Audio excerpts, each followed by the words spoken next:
விதைப்பு மறுப்புமே பூமியின் நீதினில் மாறி மாறி வருமே. பகலும் இரவுமாய் வருடங்கள் மாயமாய் நழுவியே சென்றிடுமே. சிந்திப்பீர் சிந்திப்பீர் காலங்களை சிந்திப்பீர். இயேசு கிறிஸ்துவின் வேலை ஒன்றே இன்று பிரதானம், இன்று பிரதானம். ஒன்று இரண்டென எத்தனை வருடங்கள் கனவென கழிந்தது பார். எஞ்சிய நாட்களை வஞ்சிக்காது தேவ போரினில் ஈடுபடு.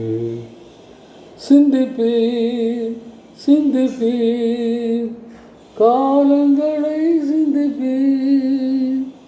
இயேசு கிறிஸ்துவின் வேலை ஒன்றே இன்று பிரதானம், இன்று பிரதானம். டியர் ஃப்ரெண்ட்ஸ், அன்பின் வாழ்த்துக்கள்.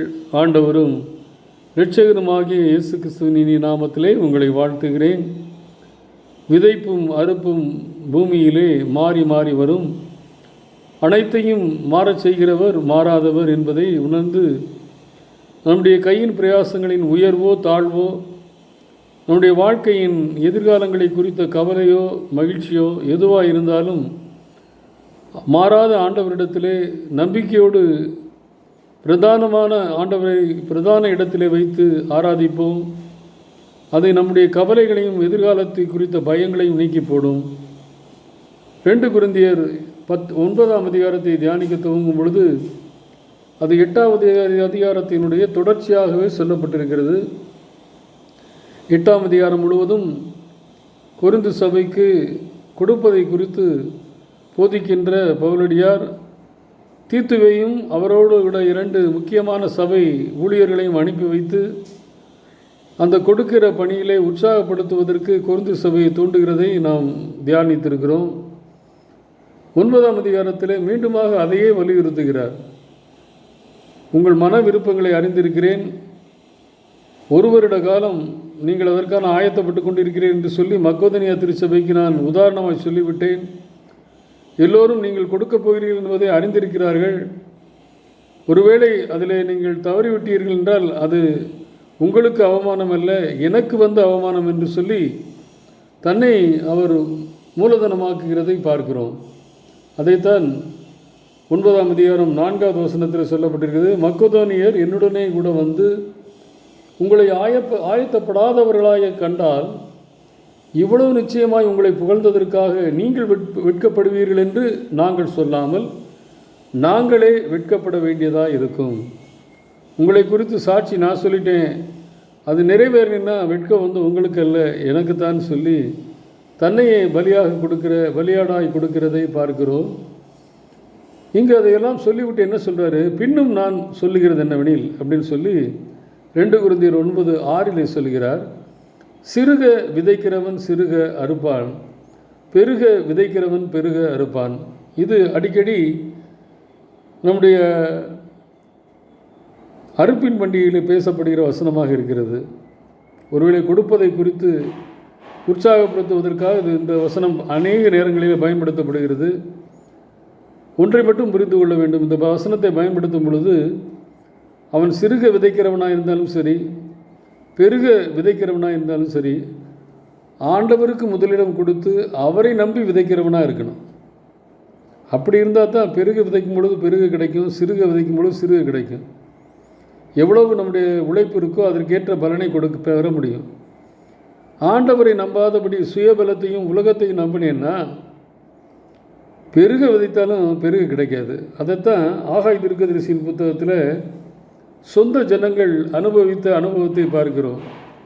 பாபிலோனிய சிறையிருப்பிலிருந்து மீண்டுமாக எருசலேம் வந்த மீதியானவர்கள், அந்த இஸ்ரவேலர்கள் வந்தவுடனே ஆண்டவரை முதன்மைப்படுத்தினாங்க. அப்புறம் என்ன பண்ணிட்டாங்கன்னா, ஆண்டவரை முதன்மைப்படுத்துவது வந்த நோக்கத்தையே மறந்துட்டு ஆண்டவரை முதன்மைப்படுத்துவதை விட்டுட்டு உலகத்தையும் உலகத்தை சார்ந்த காரியங்களையும் கான்சன்ட்ரேட் பண்ண ஆரம்பிச்சிட்டாங்க.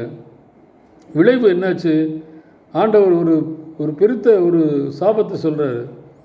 ஆகாய் தீர்க்கதரிசியின் புத்தகம் 1ஆம் அதிகாரம் 9வது வசனத்தில், அதிகமாய் வரும் என்று நீங்கள் எதிர்பார்த்திருந்தும் இதோ கொஞ்சம் கிடைத்தது. நீங்கள் அறுத்து வீட்டுக்கு கொண்டு வந்தும் நான் அதை ஊதி போடுகிறேன்.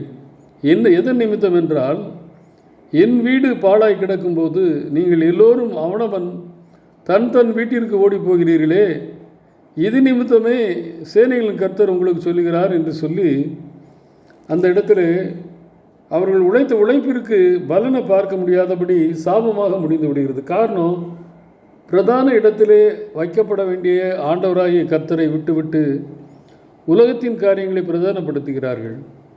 அதைத்தான் இங்கே நம்ம வாசிக்கிறோம். உலகத்தின் காரியங்களை பிரதானப்படுத்தி நான் பெருக விதைத்தாலும் பெருக அறுக்க முடியாது என்பதை நிச்சயமாக உணர்ந்தாக வேண்டும்.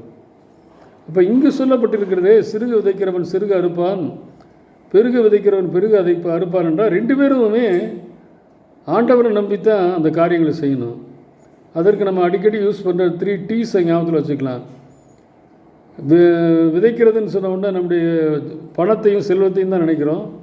நம்முடைய டைம், நம்முடைய டேலண்ட், நம்முடைய ட்ரெஷர் 3ஐயும் நம்ம எந்த அளவுக்கு ஆண்டவரை பிரதானப்படுத்தி அவர் மேல் நம்பிக்கை வைத்து விதைக்கிறோமோ, அதை பயன்படுத்துகிறோமோ, ஆண்டவரோட நாமத்துக்கு பெருமை சேர்க்கிறவனமாய் பயன்படுத்துகிறோமோ, அதை பொறுத்தே அறுவடை இருக்கும், ஆசீர்வாதம் இருக்கும் என்பதை சொல்கிறார். அப்போ என்னுடைய நேரத்தை எவ்வளோ நேரம் கொடுக்குறேனோ அதற்குரிய ஆசீர்வாதத்தை ஆண்டவர் தருவார். ஆனால் நான் வைக்க வேண்டியது முதலிடம் ஆண்டவரத்துக்கு கொடுக்கணும். அதே போல் என்னுடைய டேலண்ட்ஸு, திறமைகளை எந்த அளவிற்கு நான் ஆண்டவருடைய நாம மகிமைக்கு பயன்படுத்துகிறேனோ அந்த அளவிற்கு ரிட்டர்ன் கிடைக்கும். எந்த அளவிற்கு என்னுடைய செல்வங்களை ஆண்டவருக்கு பயன்படுத்துகிறேனோ, ஆண்டவருடைய பணிக்கு கொடுக்கிறேனோ அந்த அளவிற்கு ஆண்டவர் அதை ஆசீர்வாதமாய் மாற்றி கொடுக்கிறார் என்பதுதான் இன்றைக்கு கொடுக்குற சத்தியம். ஆண்டவரை முதன்மை பீடத்தில் அமர்த்தாமல் சிறுக விதைச்சாலும் சரி பெருக விதைச்சாலும் சரி பிரயோஜனம் இருக்காது. அதை நம்ம முதல்ல உணர்ந்து கொள்ளணும். அதற்கு பின்பாக ஆண்டவருக்கு முதலிடம் கொடுத்து சிறுக என்னால் விதைக்க முடியும் என்றால் அதற்குரிய பலனை ஆண்டவர் நிச்சயம் தருவார். பெருக விதைக்க முடியும் என்றால் பெருக விதைக்கலாம். ஆனால் விதைப்புக்கேற்ற பலனை நிச்சயம் பெற வேண்டும் என்றால் பிரதான பீடத்திலே ஆண்டவராகிய கர்த்தர் அமர்த்தப்பட வேண்டும் என்பதை மட்டும் மறந்து விடாது. அதுவே வெற்றிக்கு ஆதாரம் என்பதை உணர்ந்து ஆண்டவரை முதன்மை பீடத்தில் வைத்து ஆராதிப்போம். அவருடைய கட்டளைக்கு கீழ்ப்படிவோம். அவர் சித்தத்துக்கு மட்டும் அடிபணிவோம். ஆண்டவர் தாமை நம்மை ஆசீர்வதிப்பாராக. ஆமேன்.